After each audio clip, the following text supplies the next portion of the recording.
महाराष्ट्रातील लाखो भाविकांचे श्रद्धास्थान असलेल्या कार्ला गडावरील आई एकविरा देवीचा मानाचा पालखी सोहळा आई एकविरा ग्रुपने शुक्रवार दिनांक 6 फेब्रुवारी रोजी आयोजित केला होता.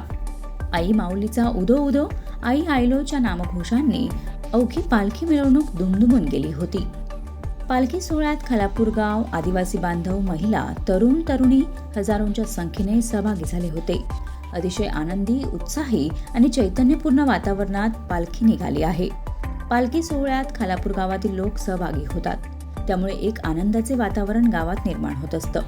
त्यामुळे खूप आनंद होतोय अशी भावना खालापूर नगरपंचायतीच्या माजी नगराध्यक्षा शिवानी जंगम यांनी सांगत, पालखी सोहळ्याचे यंदाचे हे 5वे वर्ष आहे. दरवर्षी गर्दी वाढतच चालली असल्याने आयोजक मंडळाचे कौतुक केले.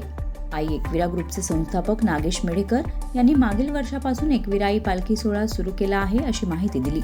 या पालखी सोहळ्यात खालापूर गावातील लोकांनी उत्स्फूर्तपणे सहभागी होत पालखी सोहळा यशस्वी करण्यासाठी खालापूर नगरपंचायतीच्या माजी नगराध्यक्षा शिवानी जंगम, विद्यमान उपनगराध्यक्ष संतोष जंगम हे स्वतः सहभागी होऊन सर्वांचा उत्साह वाढवितात. अतिशय उत्साहाचं असं आणि आध्यात्मिक एक वातावरण आहे आणि चैतन्यपूर्ण वातावरणात सगळी ही पालखी निघालेली आहे. 5वं वर्ष आहे आणि दरवर्षी गर्दी वाढत चालली लोकांची. सगळ्या खालापूर गावातली लोक ह्याच्यात सहभागी होतात आणि एक आनंदाचं वातावरण गावात निर्माण होतं. त्याच्यामुळे खूप आनंद होतोय मनापासून ह्या पालखीत सहभागी होतात. सकाळी आम्ही 6:30ला निघालेलो आहोत.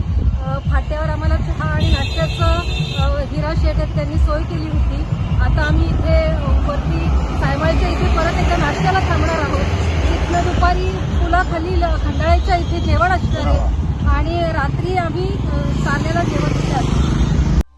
खालापूर गावातून निघालेल्या पालखीचे शिळफाट्यावर जोरदार स्वागत झाले. यावेळी माजी नगराध्यक्षा शिवानी जंगम, विद्यमान उपनगराध्यक्ष संतोष जंगम यांनी छत्रपती शिवाजी महाराजांच्या अश्वरूढ पूर्णाकृती पुतळ्याला पुष्पहार अर्पण करत अभिवादन केले. त्यानंतर पालखीत सहभागी झालेल्या भाविकांना उद्योजक हिराशेठ गोयल यांनी नाश्त्याची व्यवस्था केली होती. यावेळी उपस्थित महिलांनी आपली नृत्यकला सादर केली. त्यानंतर पालखी लोणावळ्याकडे मार्गस्थ झाली. Bureau report, news 46, Raigad, Khalapur.